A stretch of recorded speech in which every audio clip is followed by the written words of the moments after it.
the harmful chemicals that are in synthetic weaves, the bust downs, the box grays, the cornrows. Consumer Reports is going to release a statement. There are some really bad things in those products, and they're not regulated. This is the debate in the scientific community. As far as we've advanced in science, we also cut down some of our advancements from our indigenous practices. Who even made up this term DEI? Honestly, I think that's disrespectful to the middle American white people. Why do you think that they wouldn't be interested? I gotta twerk with the Nobel Prize on for y'all to know about it. Meet Dr. Raven, the science maven, the molecular biologist making science cool again. From Forbes 30 Under 30 to viral science rap, she's redefining what a scientist looks like. Do you think we will reach immortality? Would you edit your genes? So what exactly is NAD? What's the scariest thing you've learned about viruses? Your mind is, in essence, a part of your body. How melanin is produced is really cool. Let's talk about these plastic bodies. Plastic bodies? Plastics in the body. There are multiple studies done showing microplastics in human blood, in placenta, and in...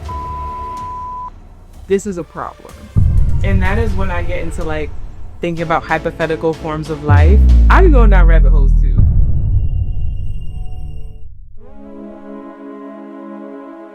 Peace family, it's 19 Keys. Thank you for watching High Level Conversations.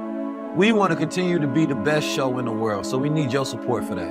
So if you enjoyed this conversation, if you enjoy the value of this channel and the rest of these High Level Conversations, please help spread the word. If you haven't already, please leave a 5-star review. And the best reviews, we will screenshot and post on our High Level Conversation page, and you will win one of many gifts that we have. We also need you to like and we need you to comment so we can be at the top of the algorithm. We're building out the platform that's going to take the culture forward. And every conversation is a piece of the puzzle so that we can elevate the consciousness of the world. Whether you're a small business or a big business, we have different packages that you can come in and help sponsor episodes so we can take things to the highest level. Now, I don't want to take up too much of your time, but if this is exciting offer for you, then go to 19keys.com/HLC so that you can join the high level team. I appreciate you for being here and I appreciate you for watching this episode. Continue to stay high level. Peace, family. Welcome to another episode of High Level Conversations. I believe we live in interesting times. Right? People consider this to be the future. And for most people, they're trying to catch up with what that future is. Most people have no understanding of the world, right? We forget most of the things that we learned from high school. And most of our interests are unfed. So we're over-consuming entertainment. And we're under-consuming the right knowledge, valuable knowledge. Science that allows you to learn self, learn the world, right? And I think when you study things of interest, of passion, right, I believe it allows you to produce a much more fulfilled world because it stimulates you as a human being. We're also in this time to where we get to take a look at existing systems and ask, are they working, right? And if those existing systems don't work, do we try to fix and reform? Or is it easier to just to create something completely new, especially when we have knowledge of the past lessons learned? We're also in this interesting time where human beings are just trying to play God, right? We can edit our genes, right? We are chasing immortality. Some people are putting themselves in cryo chambers to freeze off for the next 50 years and then cool off when things are better or worse. How do we know? But one thing that I can say is that we're underrepresented, right, with science, or scientists rather, that are melanated. In all fields across the world, I think we take for granted that the root of it matters, right? Who's funding the science, who gets to say what science is peer-reviewed, the processes in which things are done. And then when you have a lack of representation and you don't see yourself in a particular field, right, it creates insecurities within us as well. And then we become over-reliant on someone else to tell us what life is, right, who we are. And we can only view it through their filter and not through our own. We can't respect our own ideas because we haven't funded the science to validate those ideas. And I believe that the only way truly to respect your ancestors is validate them. Validate them with the science. There's so many things in the world that's considered pseudoscience only because the science is not being funded to check it, to see if it's real, to see if it's possible, right? And I believe today, this conversation has embarked me on the journey, right, to want to have more representation in diversity of scientists that look like us in different fields. When I grew up, I watched Bill Nye, the Science Guy. But I think the new age representation, right, is Raven, the Science Maven. So I bring you none other than our era scientists, right, in the field of molecular biology. If you don't know what that is, go to ChatGPT before this episode. But beyond that, I want to get into a stimulating conversation, right, around the science. So I want to welcome today Dr. Raven to the show. Welcome. No, thank you for being here. There comes a point where you keep asking why, right? And then it turns into how, and then what? And you ask that question so many times. Guriel's asking questions about, well, why are people the way they are? It usually comes down to biology, but then it's like, that's not deep enough for me. So I just kept going down a rabbit hole and got to genetics, got to protein science and cellular biology. And it's just mind-blowing how complex we really are. Like, and so much that we don't know. One fascinating thing is that we have more non-human cells that make up our body than actual human cells. So when you say non-human cells, what qualify them to be non-human? Microbes, viruses, bacteria, parasites, basically anything that's not something that came from our mom and dad is a non-human cell. And there's 10 times more of that than there are people cells. And their behavior influences our behavior. So it's a vast universe that we don't even have many answers to. That's an interesting thought, because it's almost looking at an alien invasion on a microscopic level. You know what I mean? Are we determining where we're going, or is it these other determinants within us? So we have microbial cells, right? There are viruses that infect the bacteria that impact our behavior, right? So it's like a multi-fold universe. Who's actually controlling what? Right. Not only that, but most of our DNA is actually ancient virus DNA. What does it mean when we share almost 50% of our DNA with bananas? What is the central driving force behind life and behavior and what makes us all different or the same? I'm fascinated by that and like how it's changed over time. That's my area of expertise. Yeah. It's just the idea of universes and dimensions, right? And each time you go down to another step, you're going into another dimension. I think we think of dimensions, or generally people think of dimensions like just stepping into a wormhole, going into a parallel world, right? But when you're talking about cells, that's another dimension. You know what I mean? You're talking about viruses. Those are, it's similar to looking at an ant, right? And how an ant can't perceive our dimension. But it's the same thing as a virus, right? Or a cell. They just act off their environment and the nature, right? But human beings are like that. And we can't perceive beyond what we can see. We can think, which allows us, an interesting power to go into dimensions that we don't directly experience physically, right? But I think that's the golden power of human beings, is that we're able to explore all dimensions just through thought. So people say that viruses are non-living, right? And there is somewhat of a debate in the scientific community because we define living as something that has the ability to grow and reproduce on its own and exist outside of a host, right? So viruses aren't able to do that. They have to actually hijack a living organism's machinery to make copies of itself, and then it just goes on and on and on. It evolves, and that's how viruses replicate. But I see a lot of parallels to that in the real world. 100%. Viruses, they don't have their own flavor, their own sauce, right? And they have to take from other things. That was like colonization.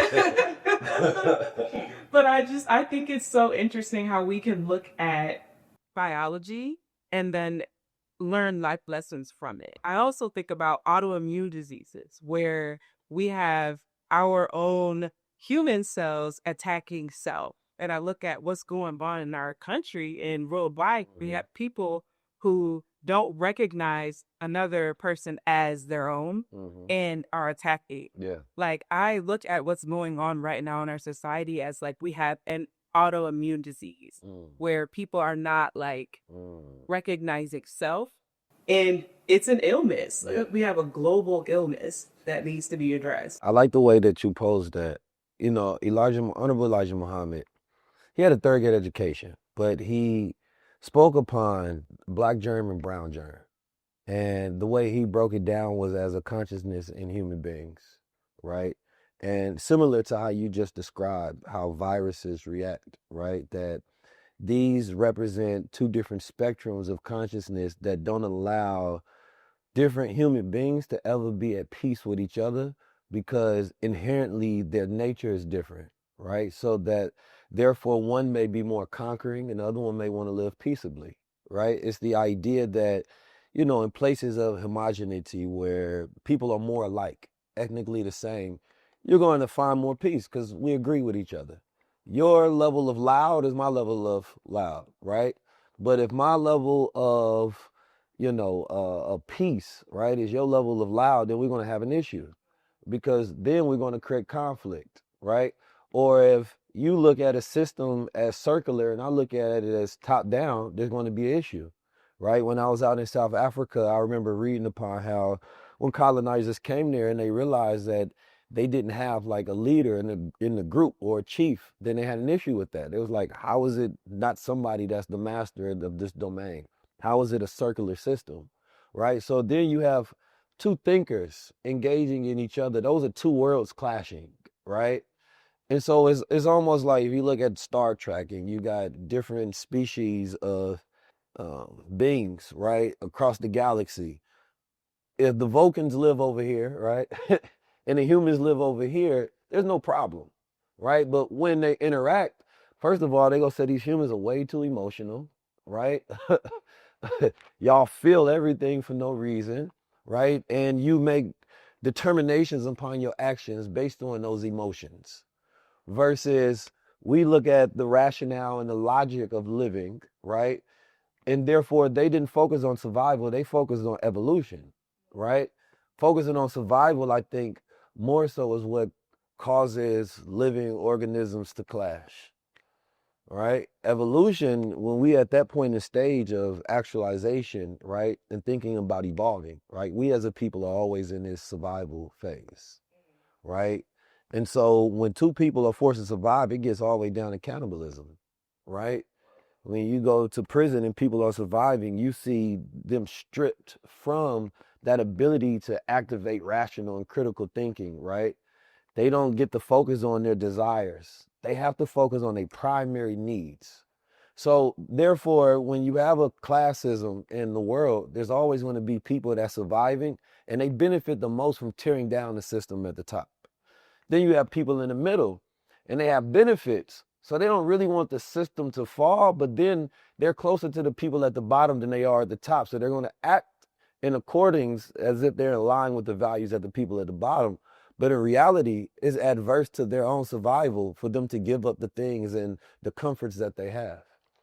So now we have so much complexity in the world. You have all these organisms with variations of levels of survival and actualization in the world, right? That we're all at different points in the pyramid. And like overriding that sometimes can be morals, ethics, and values, right? To say I can give up my comfort for justice in the world. These ideas, right? But everybody's not that philosophical. And when you really get to it and you test human beings with money, then you find that fear and greed moves us more than anything. So that goes back to the emotion. And as human beings, as long as we're emotional, right, there's going to always be these problems. See, scientists can get together. A scientist can talk about the math. I don't know you. I don't know your ethics. I don't know your life. But the math we agree on, right? I can respect a fellow scholar, right? Because when I see you, I know that you're a thinker like me. You exist in a higher dimension that I do. And then that becomes another class. So there's all of these different politics that we don't really think about every single day, going down to viral organisms and what they have to do to attach to things. We may perceive it as like, oh, that's a virus, but to them it's just living. To them it's just chain reaction of the only thing that they can do. So how much of it that we can really place upon people as far as their nature, like a snake? Or do we learn it and we move around and learn how to navigate?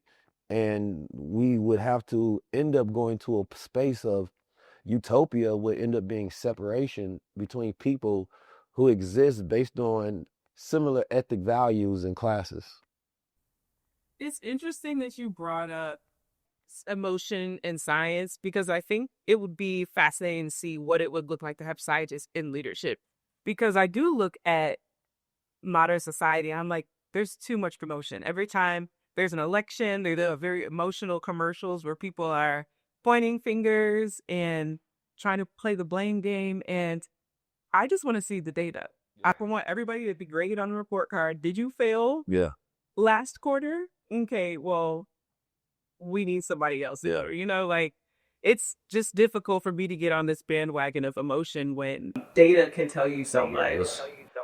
The idea is rising above it. It's to feel it, right? But eventually land on a higher spectrum, right? And not let it control you.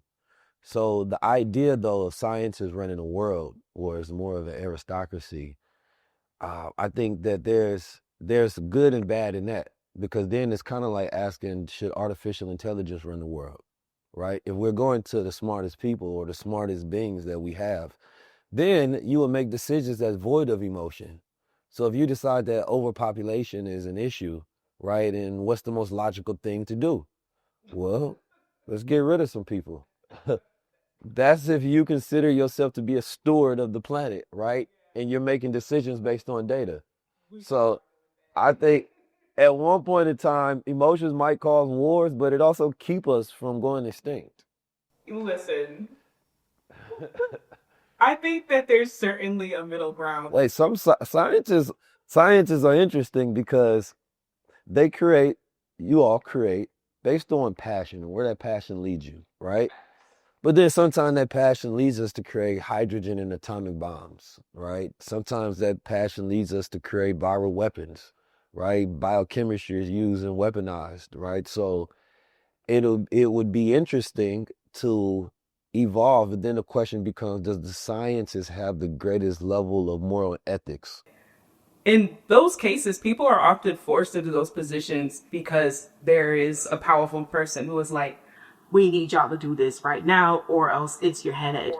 And so I really don't think that, I'd be hard pressed to believe a lot of people wake up every day like, I want to weaponize my thirst for knowledge to harm people. But unfortunately, like, people in power who have bad intentions will just take anybody who could do the things that they needed to do. Yeah, it's a symbiotic relationship, because science doesn't advance without those people having that will to power. Otherwise, you don't get the funding to do the things that make the advancements. That's actually something I wanted to talk to you about. It's like, so I have a homegirl, Dr. Alicia Franklin. She wants to start her own lab one day. And she's a Black woman. She is a beauty justice scientist, and she is a chemist. And she's actually doing research right now on the potential harmful chemicals that are in synthetic braiding hair. All the weaves, the bust downs, the box braids, the cornrows. Consumer Reports is going to release a statement pretty soon showing that there are some really bad things in those products and they're not regulated. So if you've ever been into a beauty supply store, you see it. It's all over the place. There's no ingredient label. There's no warning label. And these are things that have to be researched, that have to be proven and tested, and there has to be funding for that. And so I'm really interested in seeing a world where we rally the Black community around Black scientists that will positively impact us so that we can drive the force behind the change we need to see.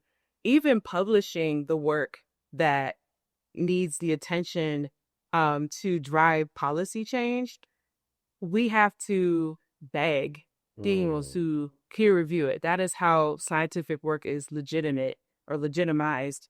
People review your work in your field and they say whether or not it gets published or not. Right. So, but they have to, even if we're to get to that step, the journal has to deem it relevant and worthy of attention. So it is an uphill battle to make these changes. And if we could put the Black dollar behind Black scientists, I love that. you know what I'm saying? Like some of these machines that we need to do research only cost like $10,000, $100,000. If you could get even $1 million, you could make a huge impact. I'm with you on that journey. You with me? Yeah, I'm with you. I 100% believe that is necessary. You know, the whole idea of with funding and science, that once you get into the weeds of it, it's like the tobacco company had published 88% of positive reviews when it came to cigarettes and things of that nature and certain findings, but only published 12% of the negatives. So when people say numbers don't lie, they do lie. Depending on what they're using the numbers for, they can create a skewed view of reality. And then when it comes to the publishing, you know, all scientists are not going to volunteer their time to peer review. So unless they're being funded with the time, then they're not going to do it. And then historically, right, Black people have not had, even though we're 99.9% the same, that 0.1%, right, is a lot, right? So there's a lot of differences because we always talk about how we're the same, but it's not how we're the same that matters the most, it's how we're different that becomes dangerous, right?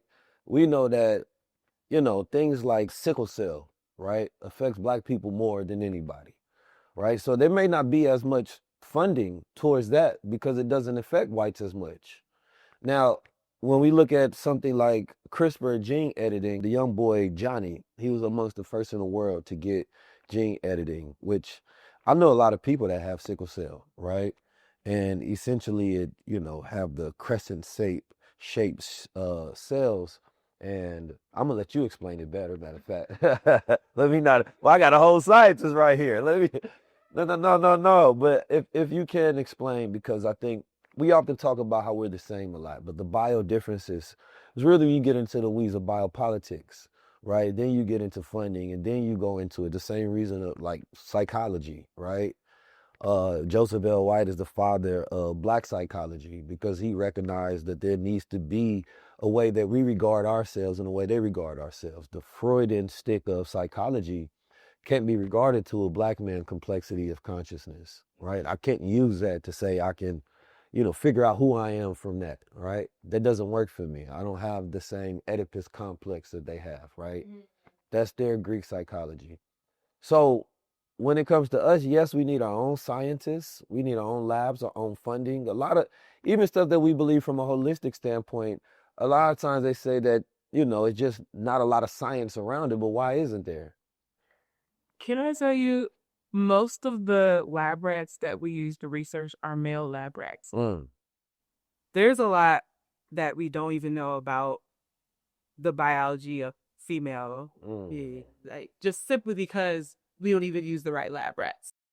So, like, when we're talking about systemic change, 50-50 lab rats. Like, you know what I mean? That's where we're starting. Yeah. So, and they all white. Not just. Hey,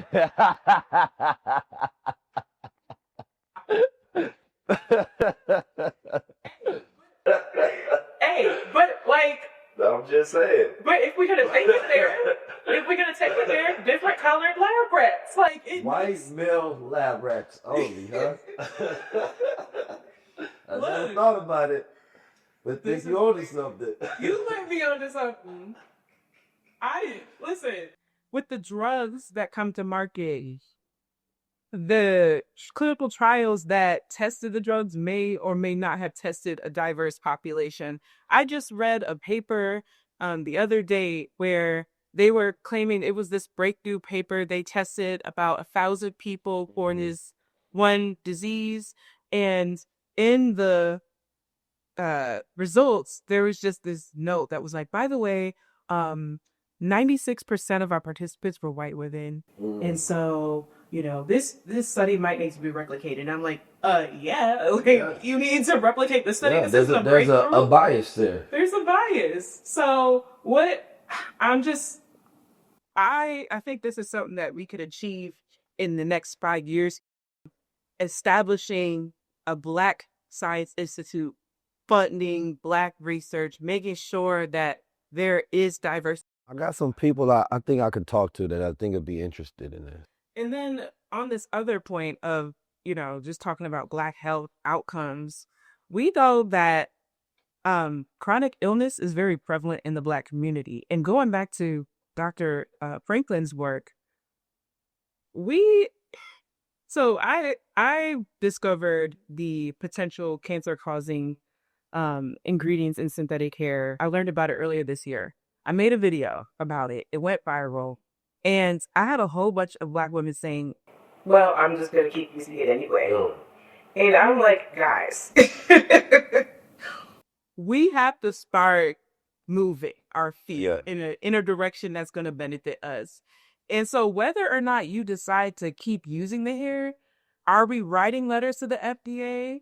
Are we advocating for more research, right? Like, are we advocating for, hey, can y'all put the ingredients on the back or a warning at least?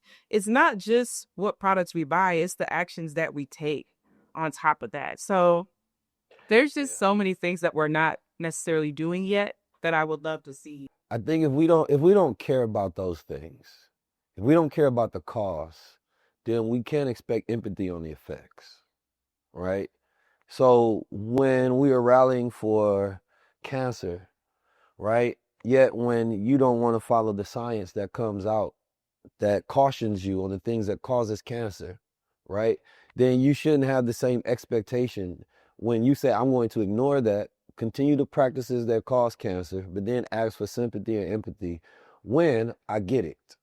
I think that is a delusionment in society, and another issue that we have where people don't want to take responsibility for themselves, where you have the level of awareness, the knowledge is out there, what to eat, what not to eat, how to become active, how to focus on your mindfulness, right? The science is out there, but people don't want to follow it. Yet they want sympathy when something happens. Everybody's supposed to show up to your funeral when you don't live right. So I think that if you don't care about how you live, nobody should care about how you die. Woo! I think it's a reality. Because you get to choose how many people show up to your funeral based on how you live, right? And so I think that is a key part of when we talk about wealth and we talk about legacy, how you live should be entered into that conversation. This person lived healthy. They care about themselves. They wanted to make sure they lived long enough to where they didn't leave people behind, right? Crying in tears for them and grieving for them because they lived in a manner to where it was ignorant, right? And they felt like that was their bliss. So, and we're not saying it's an easy thing, but easy has never been a route for us. So I'm just really here to just to fill him out. I know he got some good energy that he about to share. Barry Sama, I'm here for the High Level Save Yourself tour. From a wonderful man named 19 Keys. And I'm here because Keys is the best. Why wouldn't you be here? So y'all ready? Y'all ready for Keys? Peace to the gods! Peace to the gods! Do we feel like we out of time? Or do we feel like this is our time? Do we feel real or do we feel fake? Do we feel low level or do we feel high level? Do we feel like slaves or do we feel like warriors? Do we feel owned or do we feel like owners? Do we feel controlled or do we feel like controllers? It's takeover time.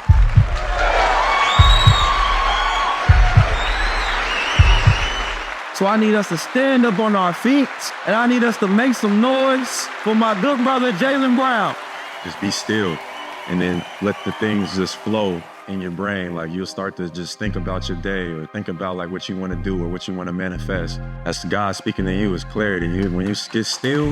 Anything that's not radical, to me in this day and age, is not good. How do we have high-level conversations with each other? We go to the hood, they don't want to have those conversations because that part of their brain is not activated. They are stuck in survival. We're focused on growth. We're focused on flourishing. We focus on regenerative practices. Nothing controls you. Not the losses, not the failures, not the ups, not the downs. There's no anxiety. There's no depression. There's no victims. It's just me in control of reality. This is the mindset of a winner. They only imagine themselves winning, so therefore they only win. And back to your conversation around science, I think there's a real opportunity for DeSci, which is decentralized science, right? To be able to get funding and create treasuries and people able to vote on where that money goes for which projects that they consider to be more imminent, right? As issues, or more prominent rather, that they want to learn about. And I think especially since the Black community loves holistic and herbal remedies and things of that nature, why not put the science behind it?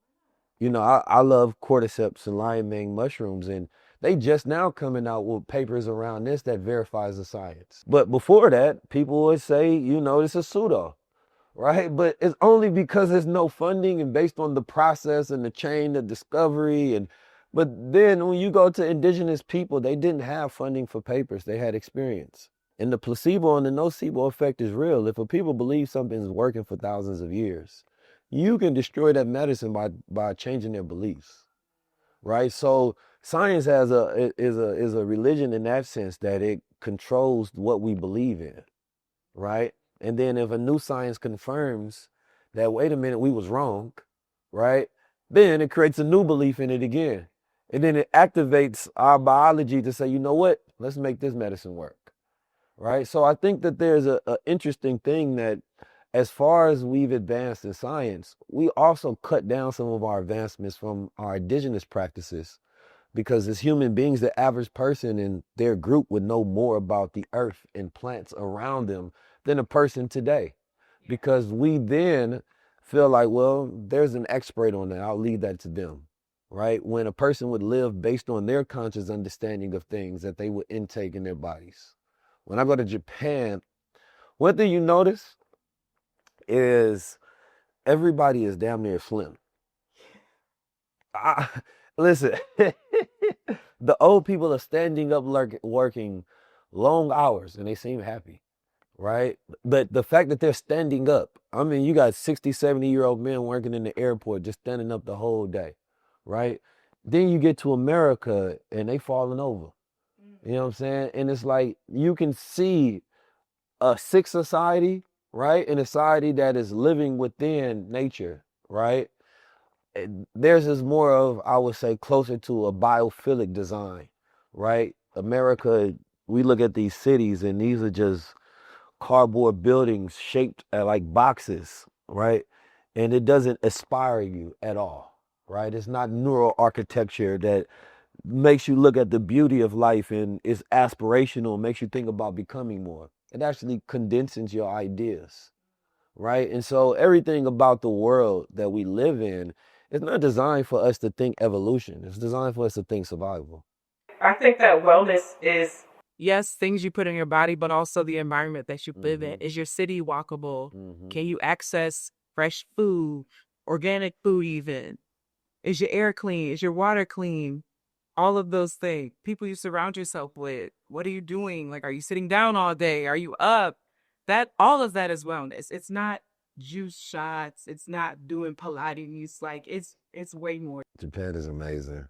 It's like a master class. You're just learning everywhere you go, and you all are observers, so I'm sure you will see so much, right? You just realize how far behind we are, right? And I look at like culture as a technology itself, right? And how our culture is primitive, right? In comparison, like capitalism is primitive, right? In comparison, if you're talking about quality of life, right? And so there's things that it creates as advancements, but then it holds back at the same time, right? You can look at videos in the early 1900s and see that they had, electric vehicles and things of that nature. But capitalism holds those things back because we want the oil industry to boom. And we want to be able to make billions off that forever. So we're not advancing at the rate of our intelligence, right? We're advancing based on what capitalism allows, right? So we're just now seeing these advancements over the last 10 years because we're now in a competitive market across the world. Fusion technology, quantum, gene editing, right? AI. They're forced to create because if China creates it before America, then they lead. So America is like, wait a minute, we need to open the floodgates again. Where's the scientists? Then they looked around and be like, y'all fired the scientists. Y'all don't fund them. You feel me? Why is China so ahead? Well, China had to be ahead. Y'all want to put sanctions on them? They say, okay, where the scientists, where the technologists, where everybody at? You know what I mean? France I didn't even know France was in a fusion race like that. You feel me? But they powered up the power of a sun for 22 seconds, right? America ain't even said nothing about fusion for real. We are in an energy deficit. We don't even have a high-speed rail. And that's why you're forced to view the world in many different ways. And it's like, even politically, like, there are certain things that they're doing that you're going to automatically disagree with. Then there's certain things that they're behind that they're trying to push into hyperdrive. And America is jealous of Russia and China because they can get past bureaucracy and force things to get done. And so they're trying to get to that state because in order for America to advance, it cannot think about democracy, right? Because you can't beat a communist society, right, democratically, where the people are trying to figure out if this is ethical before you push it through. And they don't care. They're like, we just need to be competitive and win, right? So that's a always interesting way of viewing the complexities of the world, because from your viewpoint emotionally, it doesn't align with you ethically. But then when you look at it from a global steward, a leader standpoint, these nations have to compete with each other. But if they continue to compete with each other, who knows if we'll be here. I still say we throw some scientists in the mix and go see what happens. There has to be some balance. I believe in scientists. Our scientists don't. You know what I'm saying?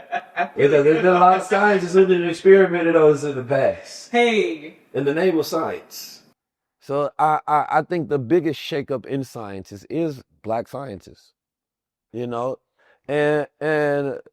we talk about the DEI thing. It comes up a lot, but it's like diversity is not truly practiced in almost any kind of form, really. Because there's always going to be groups left out and groups celebrated as diversity, right? And so that's not diversity, right? There's never going to be true diversity. And the question becomes is, from a scientific standpoint, a scientist would then look at it and say, okay, well, does diversity work? And then they will make their decision based on whether it works or not, versus everybody just wants to be included, which is more of a feeling. Because if we say, well, groups of homogenous teams that have the same ethnic values, do they create more, or do diverse groups create more? Then we will look at efficiency rates, right? Which one is outperforming the other? And then we will go with that model based on what works. But that may go against the advocacy groups, right? They may say, well, we need representation, but we just learned representation works or it doesn't work. So I think that, again, it goes back to everybody has these competing stances and ideas that they want to get represented in the world, and nobody's really following the data of science. And this is why we're not going anywhere. We was all one people that agreed on things. You go to like civilizations, Sumerians and, ancient Egypt. It's because they are, number one, it was much easier. They agreed upon the same ideas.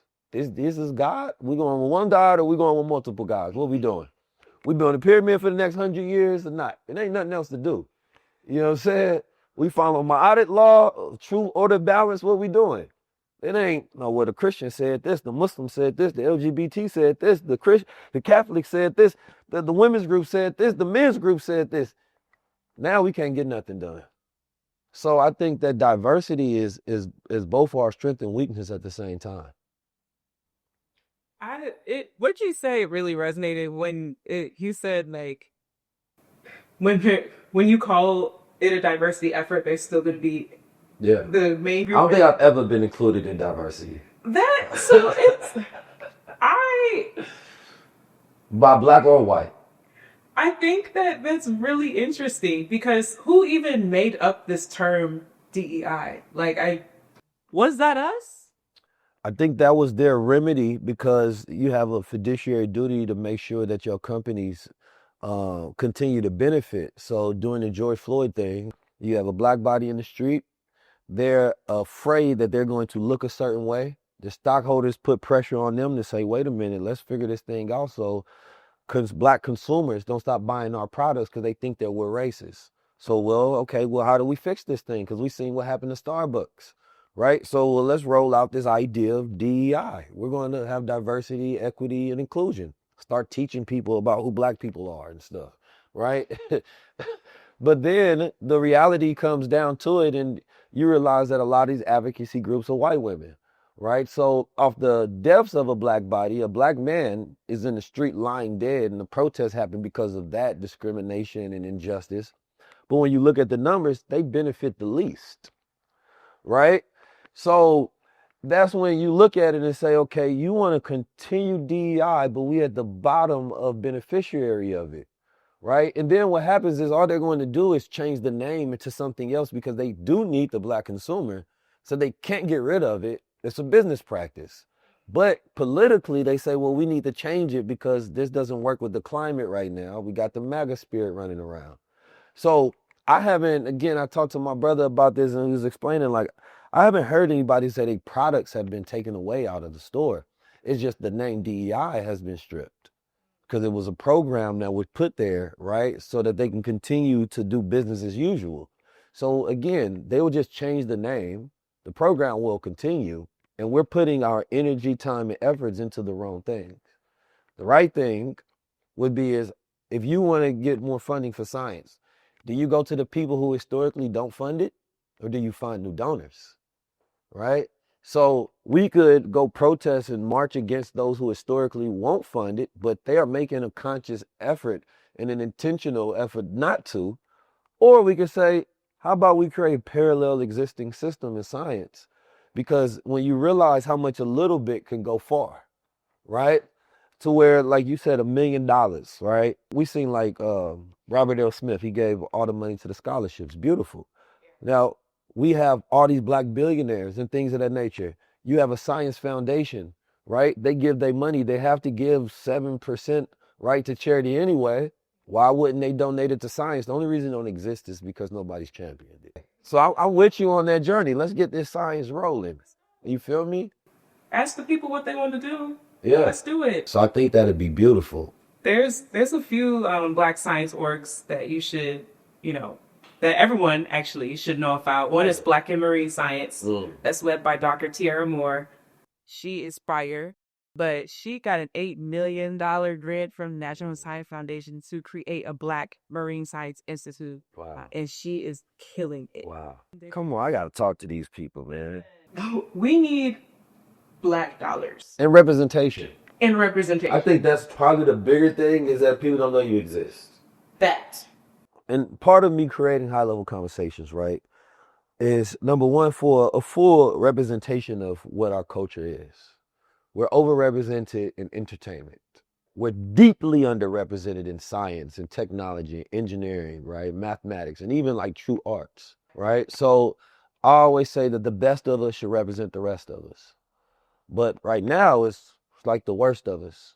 Because especially, with popularity, you would take the most ignorant, no talent individual and then prop them up, right? And so that's where the money goes because that's where the attention goes. I grew up watching, Bill Nye the Science Guy. I grew up watching Science Channel, Discovery Channel, History Channel. So part of creating high-level conversations is these have always been our interests. They're just not feeding them. So I knew that we would enjoy high-level conversations because that was our childhood. Popular Mechanics, when I was a kid, I used to get a subscription to that. You know what I'm saying? I used to read those magazines, Popular Science, all of them. So I'm like, these are just aspects of us that we're not allowed to grow because culture had turned into this psyop of entertainment only, right? And now we need to be like, no, culture is the fact that we have Black physicists and technologists and engineers and people of all fields. And I think the future is proper representation. That is diversity if you want to talk about diversity amongst Black culture. I don't see at the NAACP Image Award Black scientists on the stage. You should be getting one. I might have to make that Image Award. You know, I'm going to give you an award. Don't even worry about it. And that's the thing. People will take my ideas, they'll run with them, you know, act like it's theirs. But as long as the influence gets out there. No, y'all heard it here first.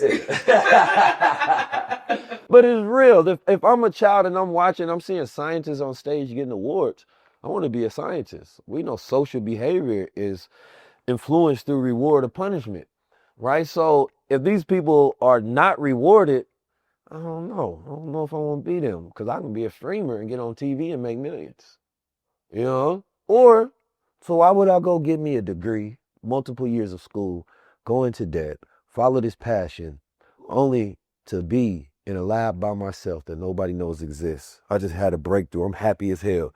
I look around and ain't nobody there. I go on social media and this big booty girl twerking with 1 million views. Many views. You know what I'm saying? But do y'all know about this Nobel Prize winning research? No. I gotta twerk with the Nobel Prize on for y'all to know about it. And what that does is that misrepresentation, of course, that goes back into the Jezebel that Black women have been poised as, right? But if the Black women are seen as scientists, that's different, right? We like to talk about this most educated in America thing. It's more so just to show the representation of those women's work, right? Because even that is more of a propaganda of Black women versus men, because it's not competitive numbers against whites or Asians. No, it's more so just within the Black community. So it's more divisive than it actually is true, based on the actual numbers. So the better representation is, I'll just rather show you the Black women and what they're doing and how that's beneficial, and the Black men and what they're doing that's beneficial, right? And so that gives us a better picture. Then the initiatives that you're doing are very important. So I would rather learn about that, right? I watch your channel just off pure interest. I know brothers I follow that are engineers and inventors, right? Like, let's not make this a moment that they get that goes viral. Like, let's make this a movement. And we have to do it. I have, so I'm a science communicator, molecular biologist, and I built my platform based on entertainment. I actually grew my platform on rap music, big science rap music. And my rap music videos was on Lyro. They quoted it on SNL, P Valley, all around the world. So that is how I have such a large following. And then I kind of transitioned away from music because music making costs money. But I pitched a TV show several times to different major networks. Y'all know who you are. And they all said no. Because they said that my character, being a Black woman, and one who is unapologetically Black, you know, I'm not like a whitewash, you know, whatever, wasn't going to vibe with their main audience. And you know who their main audience is. Specifically, one network said middle American white people. And honestly, I think that's disrespectful to the middle American white people. Why do you think that they wouldn't be interested in seeing new perspectives? Right? That's not fair to them. Right. And also, to your point, I'm tired of asking these people for support. Like, where's BET at with Bill Nye? Like, where is the Bill Nye BET? Yeah. I'll be that person, but they have to see the value in that. Well, I'll get behind you. I'll push it in any kind of way that I can. More of us should be in science fields. I think, I think it's probably one of the most important things, scientists and engineers within the culture, because you can't create your own world without it, right? You can go for more rights, but we need more ownership. You know what I'm saying? And so that is what true progress is. We have all this technology, but we don't have the right teams to use it. So if we say, oh, well, we got a team of researchers and scientists and engineers, what else do I need, right? We put a little funding next to that, then we can build whatever we want to. Then we can create complementary systems to the ones that exist, but they exist at the same tier, to where our science is just good as your science, or even better, right? And a lot of these systems, because they come from a lot of white, male, racist structures, right? They were meant to keep people out. They were meant to be classist. It was meant for you not to be able to afford. It was meant to be relationship based, right? So if you don't have those connections, you don't come from that family line, right? All of those different things, then there's certain science that's just not let in at the same time. So I think that the future, you're going to see a lot more, and this is probably where, depending on how AI and quantum computer goes, what they're finding out is like a lot of the things that were like these indigenous ideas, right? They're now validating and verifying.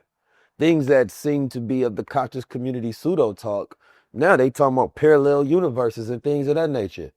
So it's like, was it really ever pseudo? Or is it just that more so when you go back to psychology, they only believed in the brain, right? And the mind. They didn't believe in the spirit, right? We regarded things differently, right? So you may speak in the way you do science is in an entertaining manner because you have spirit, right?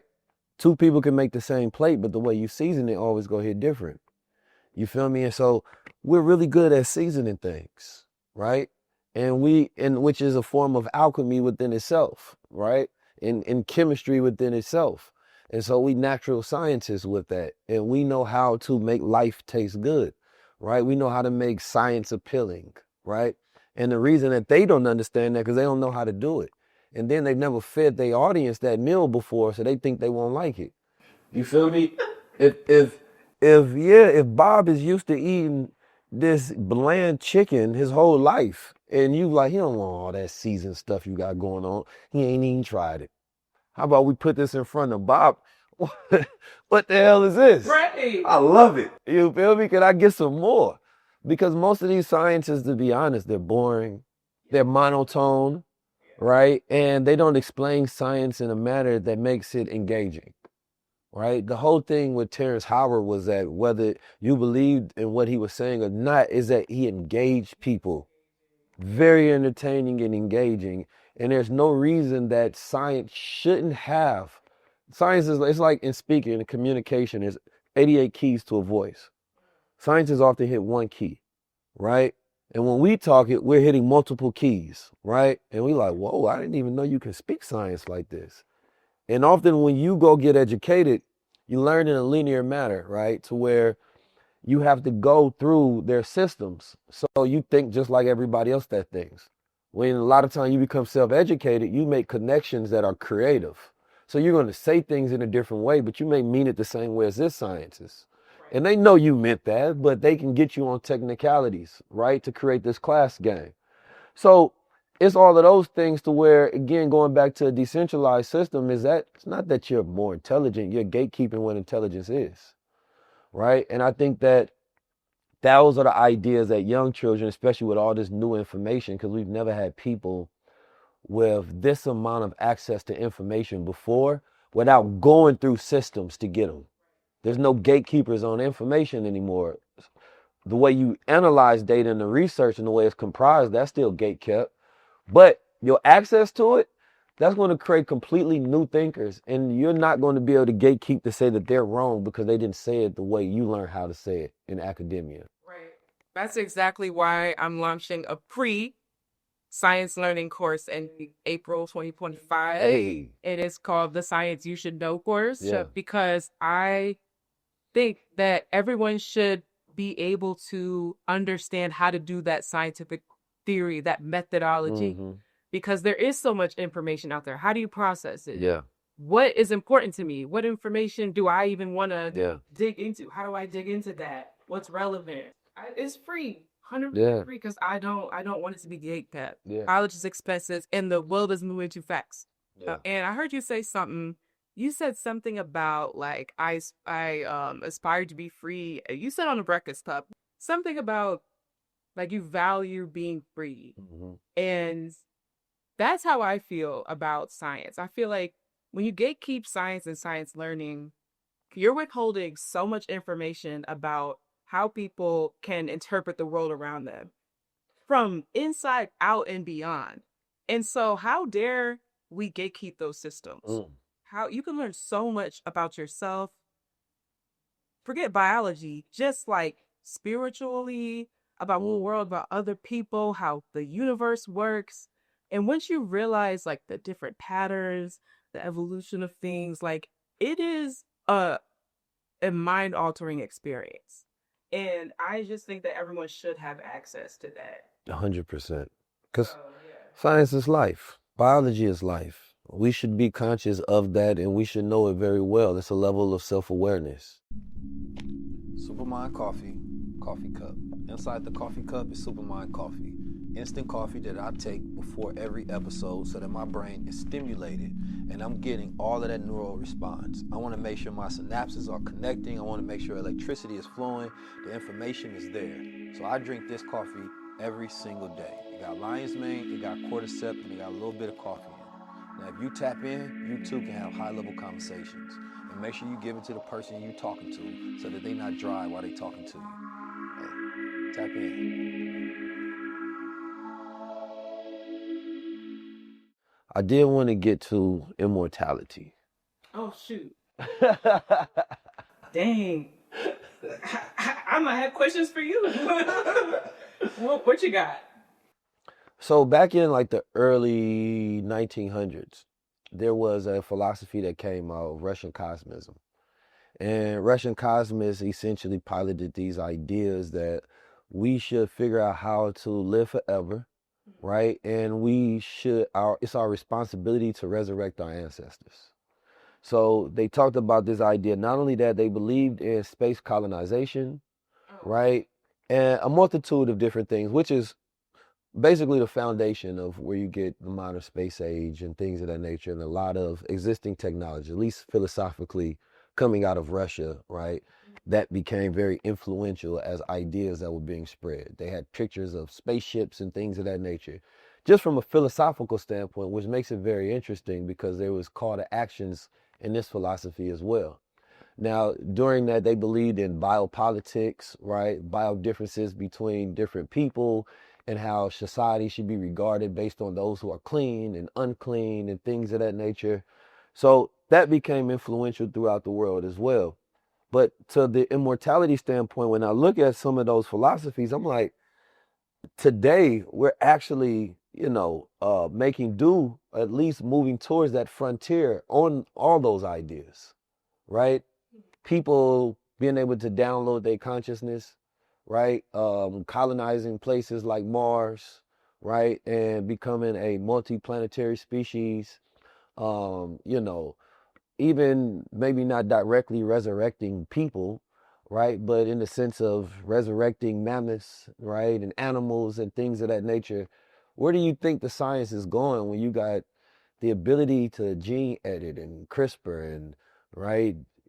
Now Japan talking about the being able to blend human DNA with animal DNA. Where does this all lead us?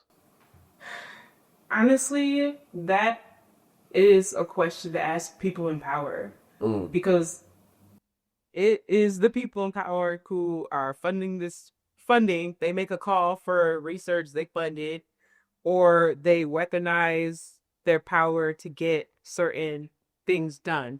I mean, I think that there just needs to be regulations in place to protect the greater interest of people, because you honestly never know where things are going. I don't be trusting people, like especially like powerful elite people who are power hungry, because they'll do anything.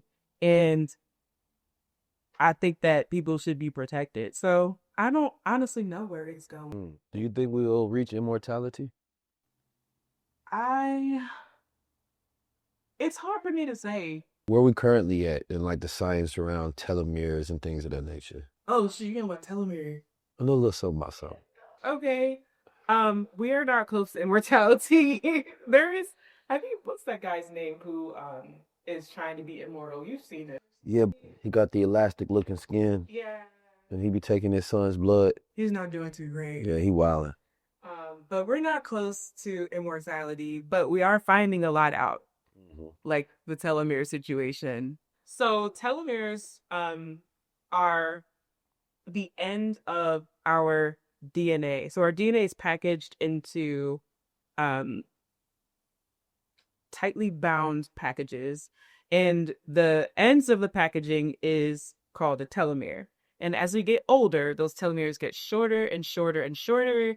And that's basically kind of a bad thing because when it's capping off our DNA like that, it's kind of protecting it. So having less there can make you more susceptible to aging. And in fact, the shortening of those telomeres is what is behind the aging process. So the thought is, once we understand more about telomeres and hypothetically, if we're able to even increase the length of them or stop them from getting shorter, that might have an impact on aging. Do you take NAD? I have my own personal reasons for taking it. I didn't know that there was such a following behind it before I started taking it, but it worked for me. It worked for me.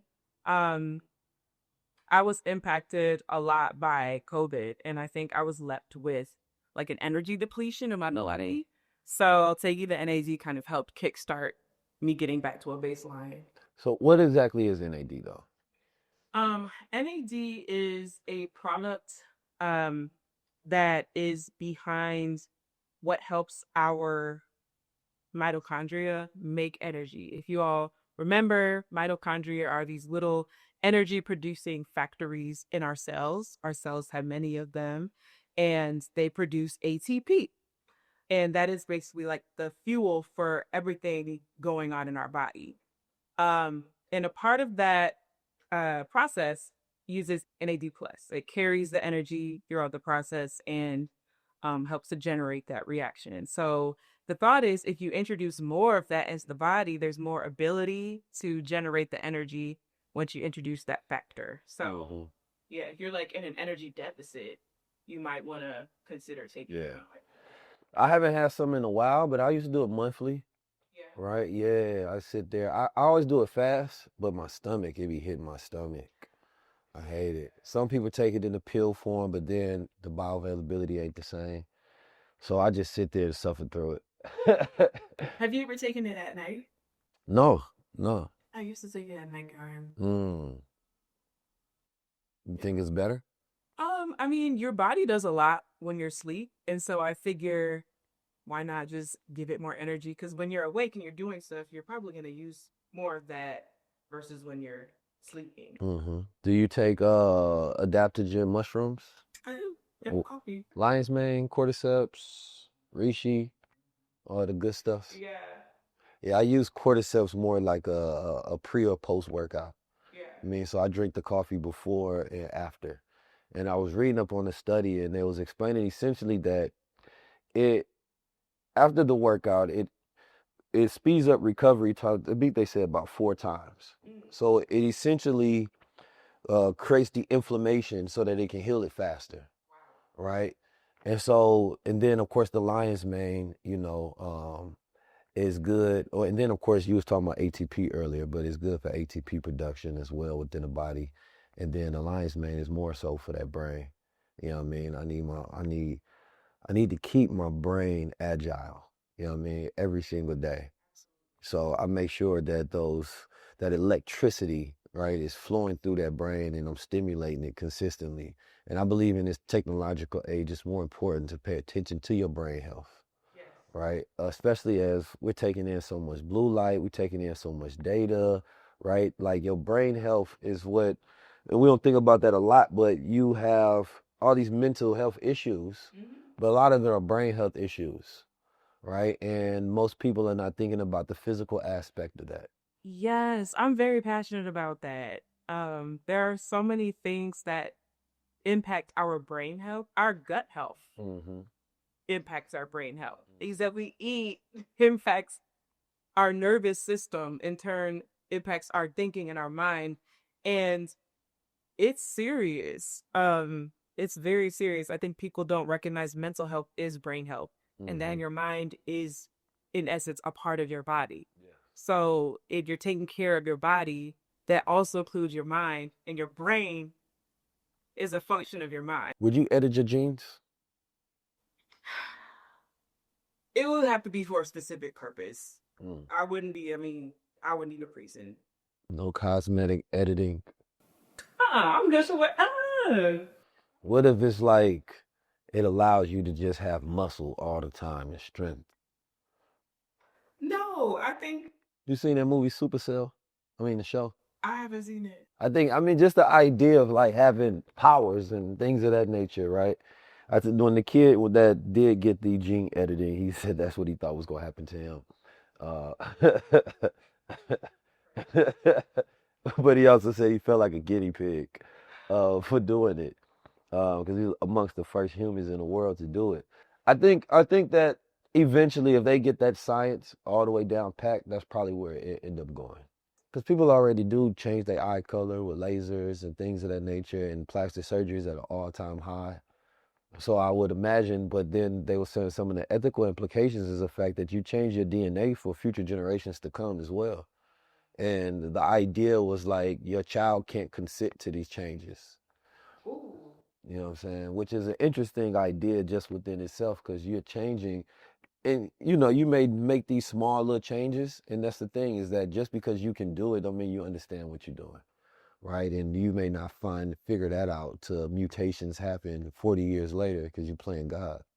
Yeah, no, that's a huge reason why I wouldn't necessarily do it unless it was for like a serious reason, like a kid push rate bed or a chronic illness. But um, we people think evolution is like people at a whole scale, but it happens on a molecular scale, and so there are changes that happen naturally in our bodies from generation to generation that we can't see. But when you think about our bodies as like its own universe, there's a lot going on that if you tweak one thing, there could be a butterfly effect that will mess up the whole thing. And so is it worth it?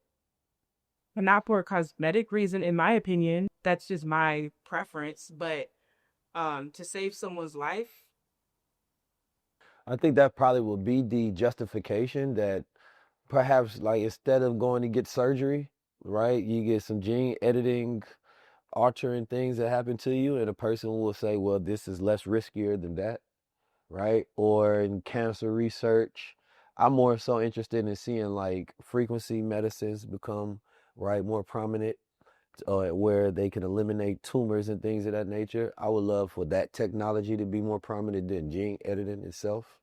I think that opens up Pandora's box of things, right? And especially when you understand science, that the people that will be funding it so they can make profit off of it.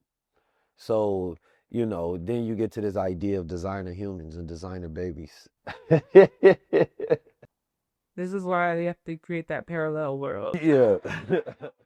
Peace, family. To find out where we're going to be at in the world, because we're always traveling, you can always go to 19keys.com/tour. Now, for those who actually want to collaborate with us, because I get a lot of DMs, right? I get a lot of people that's always sending me messages, right, about different opportunities, and we would love to work with you. The proper way to go through it is to go to 19keys at 19keys.com, send us an email, send us a message, and Amechi will get back to you, and we can collaborate on an event or whatever idea that makes alignment and makes sense. If you're looking to be a sponsor for one of these to get your name out, your product out, right, and get advertisement on our page, right, as we move around, again, go to 19keys at 19keys.com. We're always looking to work with more and more people. If you have spaces, right, around the world, or you have a business that you want to see gain more exposure, again, hit us at 19keys at 19keys.com. We're working on doing something very special, right? We're about to go on what we call the coffee tour. So what we want to do is we want to work with local coffee shops. We want to pull up there, have our coffee there. People are able to buy it, right? We're giving them a word, meeting and greeting the people, which also allows us to be able to give exposure to your coffee shop in that local area that people may or may not know exists yet. And I want this to be a fun experience for all the people around. Our coffee is mushroom coffee, so it's mainly on the basis of lion's mane, right, and cordyceps. It's called Supermind for that particular region. It's good for improving focus, alertness, cognition, just boosting overall natural energy. So I look forward to pulling up to your coffee shop and having more people know that you're there and then working with you directly as well. Again, if you want to be a distributor of our coffee, Go on our page as we tell people about the locations if they can find them locally. Go to 19keys and 19keys.com and we will respond to you promptly. So, family, I appreciate you as always for watching High Level Conversations, and I look forward to having a cup of coffee with you. Peace. So, how do bananas produce melanin? Good question. So first and foremost, how melanin is produced is really cool. It starts with an amino acid, tyrosine, and the amino acid goes through a series of chemical reactions, and the end product, one of the end products, is melanin. And there's different kinds of melanin too. And so bananas produce melanin when we get bananas, they're detached from the rest of the plant. And so they're basically just dying because they're cut off from their nutrition source. And in the dying process, that tyrosine in the banana is converted into melanin through oxidation. There's oxygen that is getting into the banana, parts of the banana, and catalyzes that reaction. So it's really simple, but very cool. And I was excited to learn it. Yeah, some people weren't excited to learn that. They were like, is she calling us monkeys? I'm like, guys, lock in. I need you to lock in. That's funny. I wasn't even making that correlation at all. Listen, people are creative out here. Yeah. So what is your favorite thing right now that you're studying as far as science? There are so many things. I think my specific area of expertise is protein folding and protein folding diseases. Proteins are like the unsung hero of the cell. Everybody knows what DNA is. Everybody knows what genes are, and if you don't know, you have to take my free science learning course and I'll tell you. But proteins are what the DNA is coding for. The DNA is the recipe, and then it's transcribed into RNA, and the RNA gets translated into a protein. And proteins are like the Legos of the cell. You got all kinds of proteins. They all have different jobs. They impact our chemical messaging, what comes in the cell, what comes out the cell, all kinds of things. We have protein machines in our cells. Some of them look like car engines. You open up the hood of a car and you look in the car hood, and then you look at some of these cellular proteins. You're like, wait a second. Now, isn't that in the Porsche? And so it's really fascinating, and that's my lane. Yeah. So like when you go into thinking about viruses, right? Going deep into like this idea, because we started talking about viruses at the beginning, just as far as how they like attach to things. What's the scariest thing you've learned about viruses? They can do molecular mimicry, which means that viruses are capable of producing proteins that that have a negative impact on the host, but your body won't recognize it as foreign because it looks too similar to a protein that the host makes. So it's kind of like being at a masquerade ball where everybody has the same mask on, including the bad guy. And the bad guy's around here shooting people up. Yeah. So that is kind of crazy. That's cold. Yeah. It's like a level of intelligence though. Yo, like this is the debate in the scientific community. Is we have one wing of scientists who say viruses are living and the other say that they're not. And the argument kind of is, well, if all of this is happening, how could they not be? Right. But then it's like, but they can't do it on their own. So how could they be? Right. Like what's the will behind it? Why would a virus want to survive in the first place? What's the reason and the rationale? What's the purpose? And then you mentioned earlier, are they just doing the only things that they can do? Like, is it just so happen that they can do these things and they make this impact? Like leaving a robot on with one programming feature. Right. And it's the only thing it can do. I could see that as an idea, but then the question becomes, okay, well, who created the robot? Or were the robots first? Well, that's interesting. But if it only has one If it only has one programming feature, then how could it be first if it doesn't have an ability to evolve? I don't know. And that is when I get into like thinking about hypothetical forms of life. So if you go online, I be going down rabbit holes too. And some of them aren't supported by science. So I should put an asterisk here and say this is me going. That's okay. We like that kind of stuff too. Don't read me for this. I'm allowed to dream. But there are some people who think that cosmic strings are a life form. And if you look at how they map this with the radiation and all of that, it kind of does look like a bunch of nerves. I can agree with that. I think that's essentially what you get to when you keep probing and keep probing and keep probing, you just get to the strings, right? And it's like a geometrical map of the world, right? And the dangerous part for humans is the more we learn, right? Because we are able to map that out, right? Then that's a problem. You feel me? That's when we go a little too far with our capabilities, right? And what we can do with that particular type of knowledge, right? Even just the ability to map the whole human genome and map the brain, right? Some of these things, I believe that in one sense, we're going too far instead of just learning how to live healthy. That we're figuring out more complex ways to solve problems because we're creating more complex problems, right? And so it's like, do you really need the knowledge of, right, the DNA, or do we need to stop making foods and poisoning rivers and air, right, and things of that nature so that we don't need to heal the DNA in the first place? For me, I like it because it's more of a curiosity thing. Mhm. It's like, okay, well, how deep can we go? But see, that's the danger of scientists, the never-ending curiosity. Because when there's it's like, so philosophically, there's a will to truth, right, which is really similar to the will to power, right? One person may want to make a lot of money, one person may want to know everything, but both of them are undying thirst. So in a sense, it's almost like scientists are greedy for knowledge, and it's an insatiable appetite that can't be cured. It's just more and more and more. Would you say greedy for knowledge or thirsty for freedom? Well, knowledge is power. Well, it depends on, you consider yourself to be a slave based on ignorance.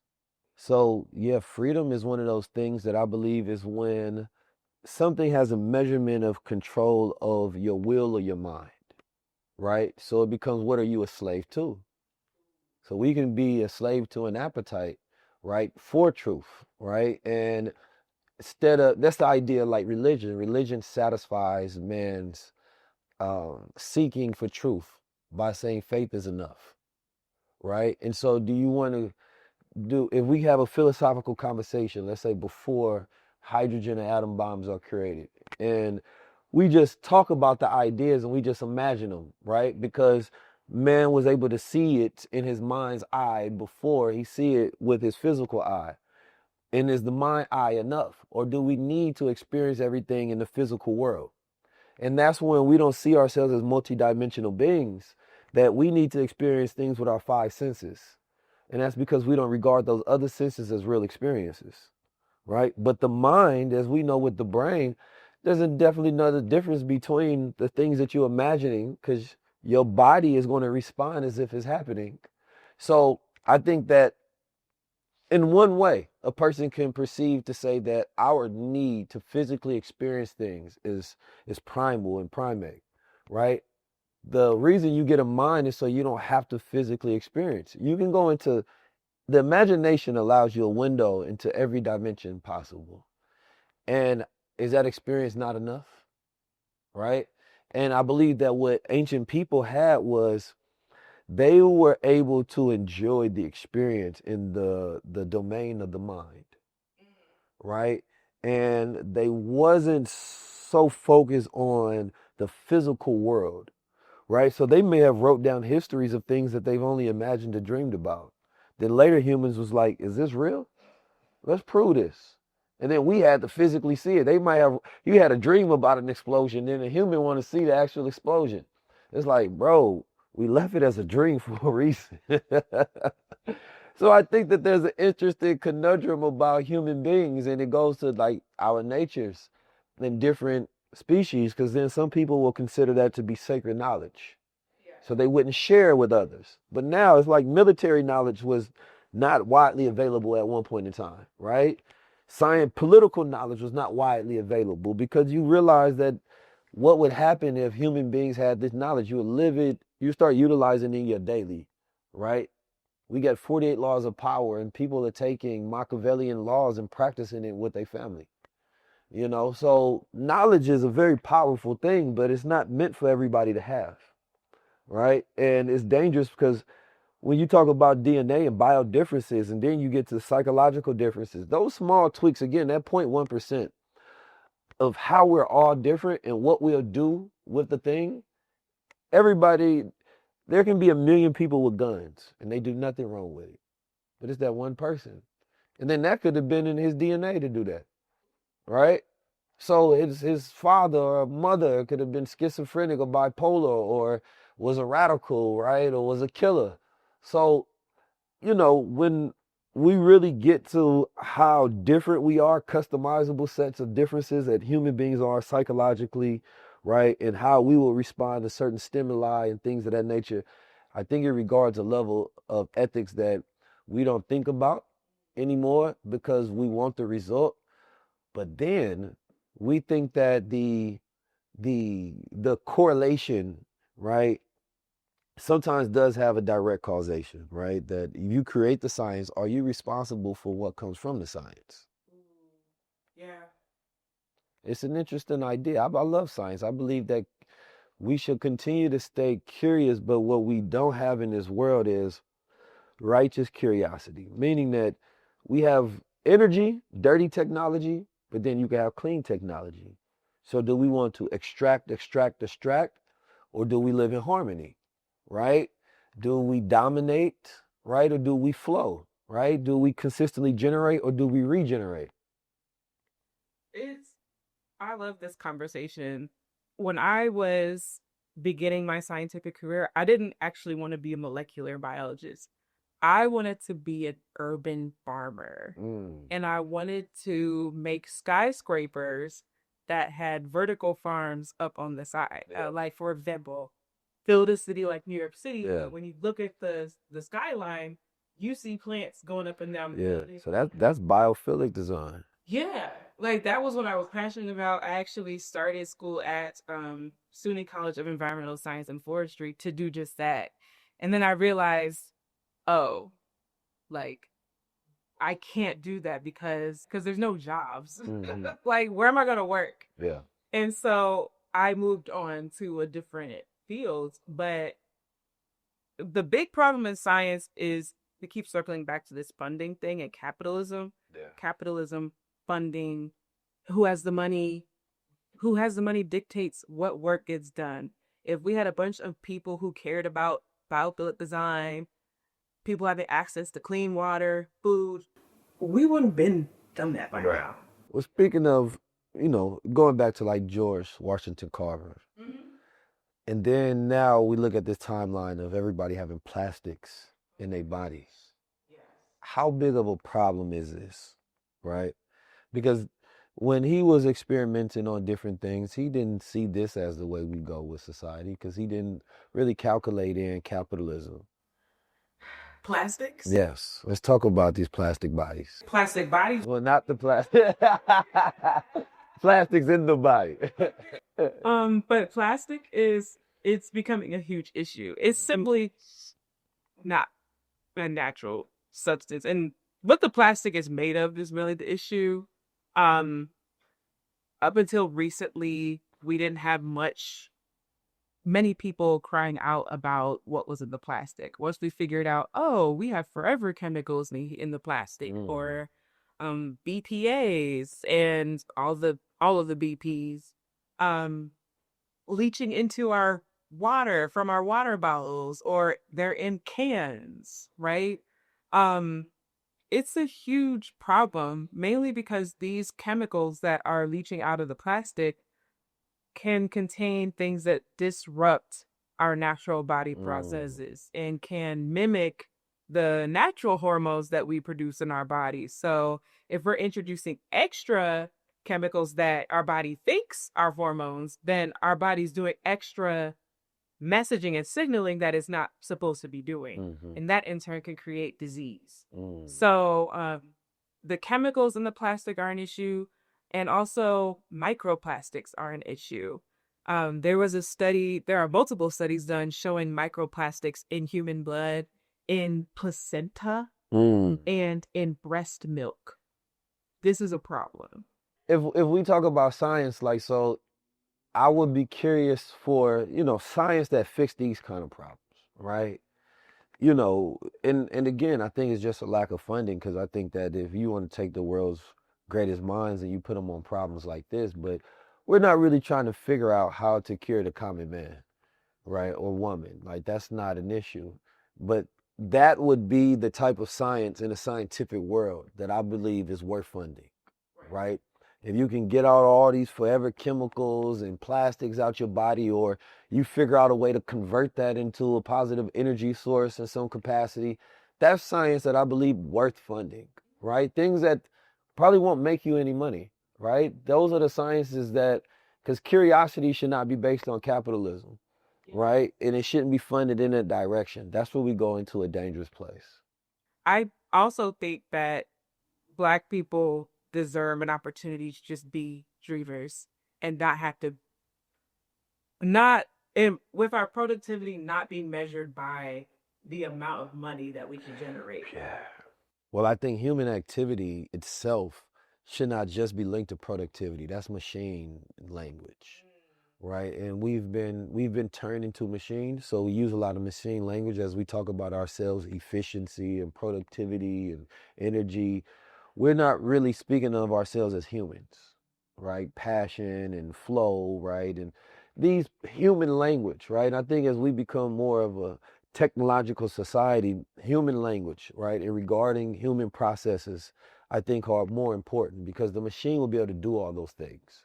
We don't need to be more productive. Machines have the productivity thing down, right? We need to be more creative, right? We need to live a life that is more fulfilling, right? Enjoyable. Like, these are human things. Everything that a machine can't feel, right? We should be focused on increasing that within society. And so I think that as long as it's intrinsically linked to human capital productivity for capitalism, right, then you're going to have a society that's sick, right? Because we're just constantly working and outputting energy, but it's not a reciprocal matter, right? Even those of us that become successful, the more you gain, the more you give, and then it depletes you because there's no reciprocity, and the people you give to can't give back, right? So I think that there's so many things that are fundamentally flawed with civilization, right? As we are, that, eventually things are going to have to turn back. One of my favorite thought leaders is Jeremy Rifkin, and he talks about the age of resilience, right? And he talks about the fact that we view Earth as a land planet, but really it's a water planet, right? And when you really start to think about that, we have a lot of this land language. Only time we have water language is we talking money. Right? Flow, money flow. Yes, currencies, right, which comes from bank rivers and things of that nature, and liquidity, right? All of it is based on commerce and maritime law of the seas. So that's why we still operate with that language, but only with money. But in life, we don't think about flow. We don't even we come from water. We're 70% water, right? But then we stop thinking of it in a water consciousness, because water is flow. So in an age of resilience, you would have to be adaptive to be able to flow with things, to be malleable, right? To be able to move. But most people, because the way we look at a square shape, then we start thinking squarely. We think illogic, right? But what's required now, especially in a globalized world, and I'm big on cosmism, not just globalism or localism or nationalism, but having that cosmic connection as well, right? I talk a lot about solar cycle 25, which is just to make people aware that there are cycles beyond, right, Earth that affects us as well. And there are things beyond the news cycle that affects you as well. And the whole idea is to get you to kind of live above man's world, right? And be connected intrinsically to the cosmos, right? Which I think brings you up to a higher aspirational self. Because all these things local, we can get to a point of enlightenment to say nothing matters, right? I don't believe in just doing that. I believe in active enlightenment, right? Yeah, I believe we live in a world that doing nothing is more dangerous than doing something, right? So I don't want to get to that point where I don't want to do anything, you know. But again, going back to the science of it all, we need more scientists. We need more people that are capable of understanding. And when we talk about building our own worlds and parallel systems, we have the people. We're just not getting behind them. Yeah. And in creating that system, I would want it to be passion based, right? Because I think what's fundamentally wrong with this current world that we live in, as far as science goes, is that you're really forced into a box immediately upon wanting to engage in science. What usually happens is a kid grows up, he's like, oh, I have so many questions about the world. I want to be a scientist. I want to be able to learn how to use tools to get answers. And then you get to school and then they teach you it's this way or the highway. Right. And then you get to a career and then it's this way or the highway. And you're like, but I want to be this. They're like, well, we ain't got money for that. We got money for this, you do that. And it's just like, you look back and you're like, this ain't even what I came here for. Right. So how can we build a system that's where we allow people the freedom to explore without the pressure of capitalism, but do it for the social good? So that there's still that reward. You're doing something, right? You're not just wasting people's money and resources.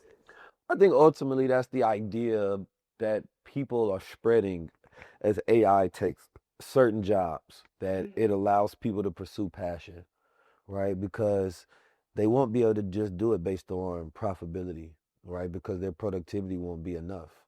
So I think that human beings will have to get back in touch. I think there's a reprogramming at the same time. People are not used to pursuing things based on passion, right? We're used to pursuing things based on our ability to accumulate, right? So the more we can gain from what we do, right?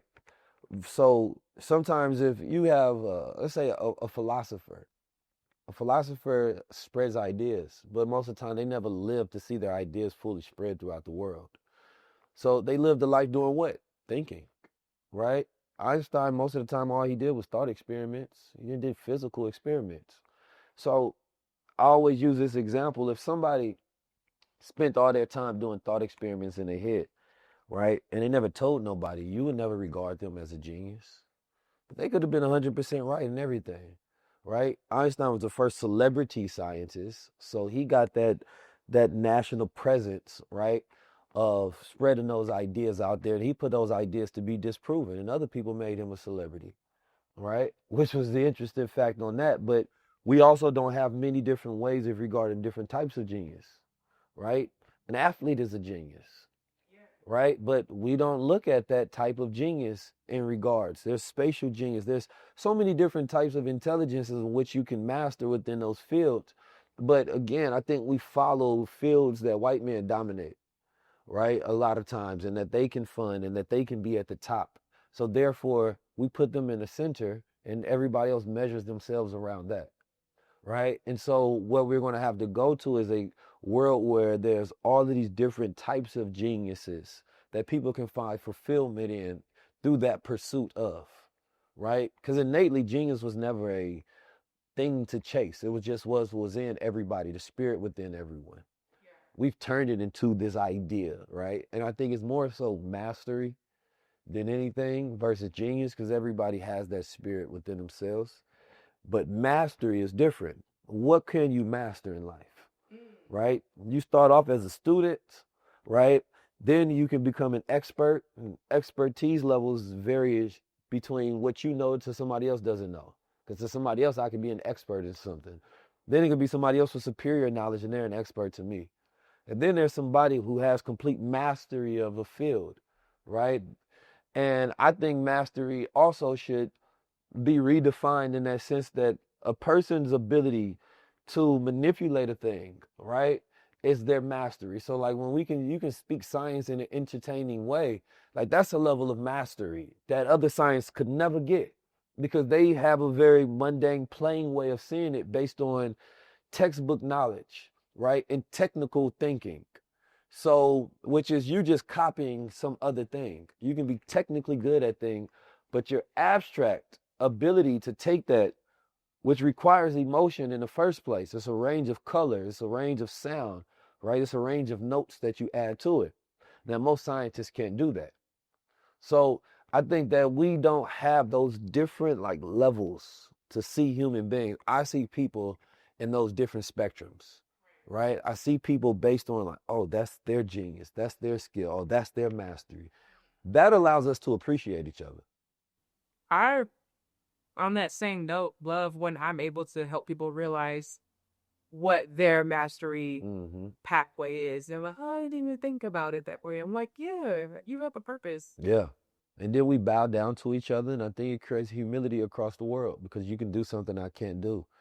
And then you have a gift, and I think gifts are what we get inherently in our DNA, right? Then you have skills that you can develop, right, throughout time in life, right? So I think that if people regarded themselves, and if you live a life, I think build a life around your gifts, right, and your skills and your talents, right? That's much easier. I think this idea of just chasing this abstract idea of purpose, right, and even passion sometimes, because the work that it takes to get you to where you want to be, you might not be passionate about.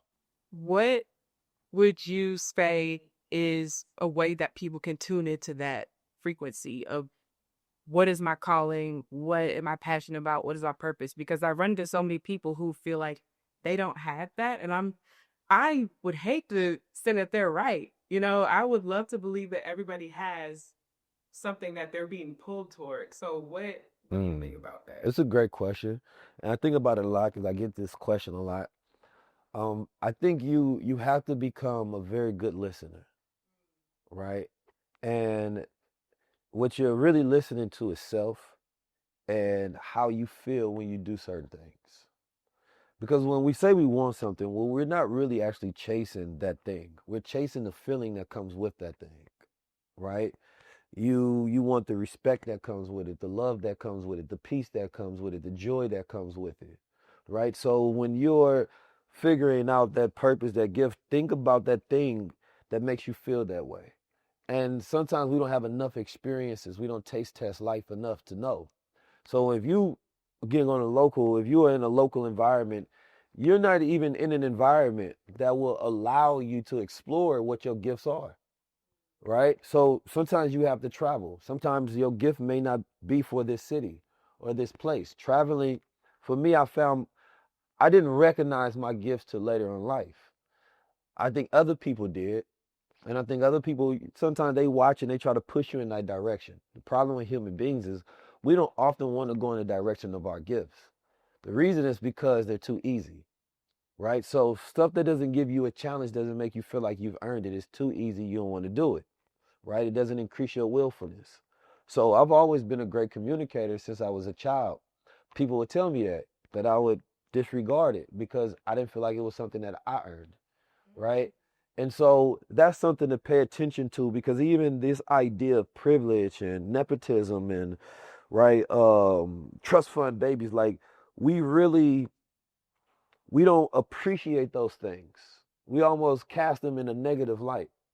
So it's like your father wants you to do something because he knows what he passed down to you in your DNA, but you don't want to do it. You're disobedient to that, right? So you may end up producing a life that is more connected to your weaknesses than your strengths. Wow. Right? And a lot of people do that because of what they see somebody else's strength. They see the feeling that it gives them, what it gives them. So what they want is they want all the things connected to somebody else's gift, but that don't mean you're good at that. Right? So I believe that you have to learn how to listen to yourself, right? See how you feel when you're doing things. And the problem is we grow up in environments where we have a lot of trauma, and that trauma creates different dissonance, where we seek significance so much. Significance makes us competitive with others. It creates individualism. I need to be important, so I got to beat you. It's because I need to be more important than you. Okay, but if you was focusing on contribution as a higher regard, then you would say, okay, what can I do to contribute, right? Then you find the best way to contribute, right? And the best way, right, is going to make you feel good, and then you find out what you're good at doing, right? Maybe I ain't good with this camera. Maybe I'm good with editing. Maybe I should be in front of the camera, right? Maybe I should create the camera, right? Let me figure out my best way to contribute. I like the Japanese. They got the Ikigai system, 4 dimensions. Find out what you're good at, right? Find out what the world needs, right? Find out what you can get paid for, right? And find out what makes you feel good. If you can get that quadrant, those 4 things, I think that you can live a life that's worth living that you don't want to retire from. 19 keys, and this is high-level conversation. Tap in with the guys. Scientists should be the celebrities, right? People with actual knowledge and something productive to society that makes us aware about our realities. I think those should be the most popular people. Why are entertainers the most popular? Right? What does it make any sense? What can they teach you for the most part? What can you learn from them? If we have a society where the people that we can learn the most from are the most popular, then we start to see advancement. So having celebrity scientists, popular scientists, right? Number one, it pushes us into a different direction where we become more high level, more aspirational. We start thinking about making, controlling, designing, right, and having input in the world around us. So I think that it's just a natural evolution of a people who was no longer in survival mode. I think entertainment is about survival mode, right? Coping mechanism for reality. And once you push that towards different, I think, figures in society, that's when you get into evolution. You feel me? So I think it's a natural progression going from celebrities to scientists to technologists to philosophers or whatever it may be. And honestly, we haven't even really had that many celebrities on the show, and I think it's okay, especially if they have a skill set and expertise. I think popularity for the sake of popularity, right? Like having people on just because they popular, I think that's out. But the thing is there's an equation.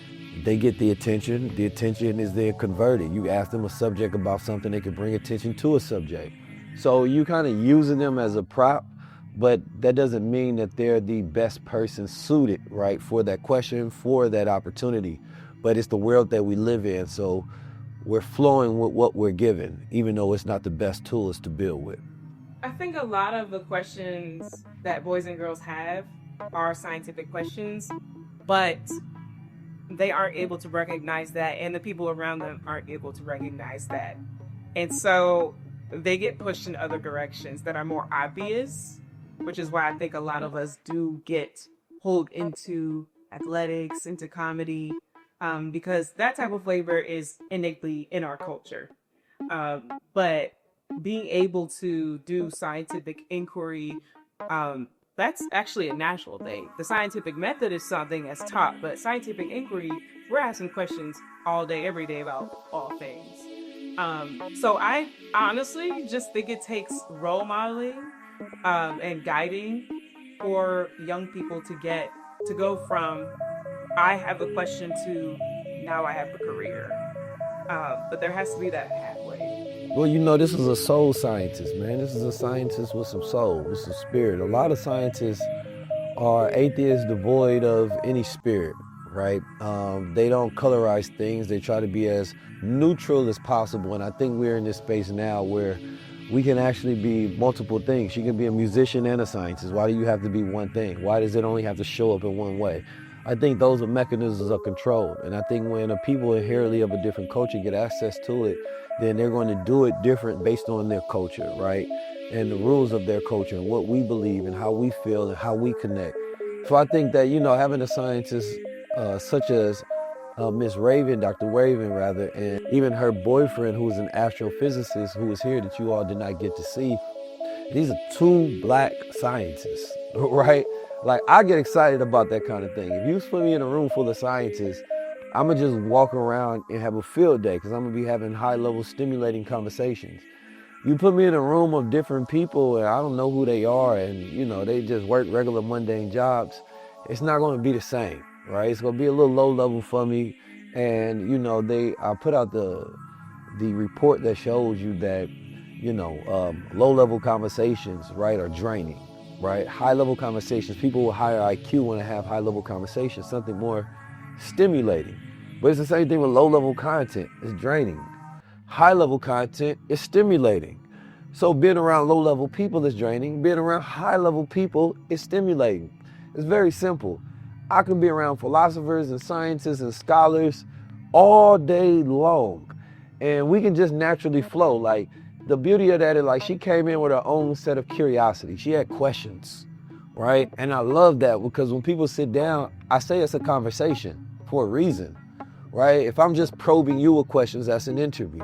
But if you're asking me questions, then we have a dynamic that becomes a cipher. So I believe she came in a true spirit of a high-level conversation, right? And it became a collaboration of two minds meeting. And when two different minds meet, it's like two chemicals meeting. There should be a reaction to create something new. I would hope people understand and realize how much science actually is around them every day and how much the field of science impacts us on a daily basis, from the things that we use to the policies that are enforced upon us in our societies. Science is behind a lot of it. And on the kind of dark side of this, science is in turn being used to argue certain things that we all don't necessarily agree with. It's being politicized, whether we like it or not. And so now that science is being politicized, it's important for people to understand the fundamentals of science itself so that people can be informed about what's going on and just be informed citizens in general. So I think that it's just an essential part of being on this planet to understand science, especially in this political climate. Man, there's just so much cool science out there. We talked about gene editing today. That's really cool. It won a Nobel Prize recently.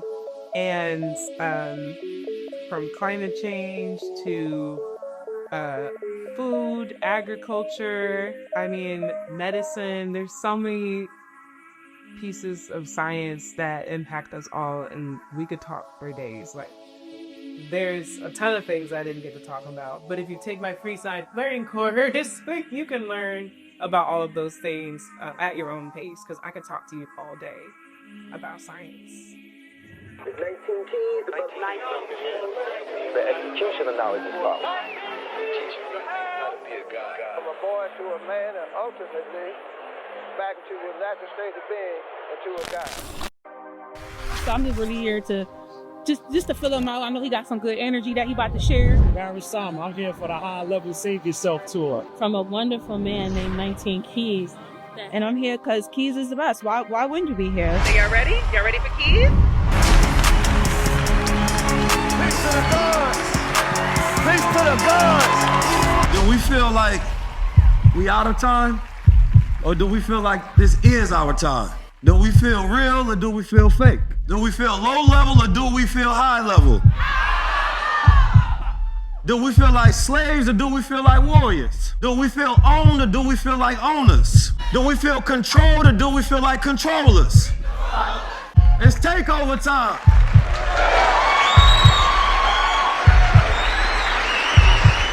So I need us to stand up on our feet, and I need us to make some noise for my good brother, Jaylen Brown. Just be still, and then let the things just flow in your brain. Like, you'll start to just think about your day, or think about like what you want to do or what you want to manifest. That's God speaking to you, is clarity. When you get still. Anything that's not radical, to me in this day and age, is not good. How do we have high-level conversations with each other? We go to the hood, they don't want to have those conversations because that part of their brain is not activated. They are stuck in survival. We're focused on growth. We're focused on flourishing. We focus on regenerative practices. Nothing controls you. Not the losses, not the failures, not the ups, not the downs. There's no anxiety. There's no depression. There's no victims. It's just me in control of reality. This is the mindset of a winner. only imagine themselves winning, so therefore they only win.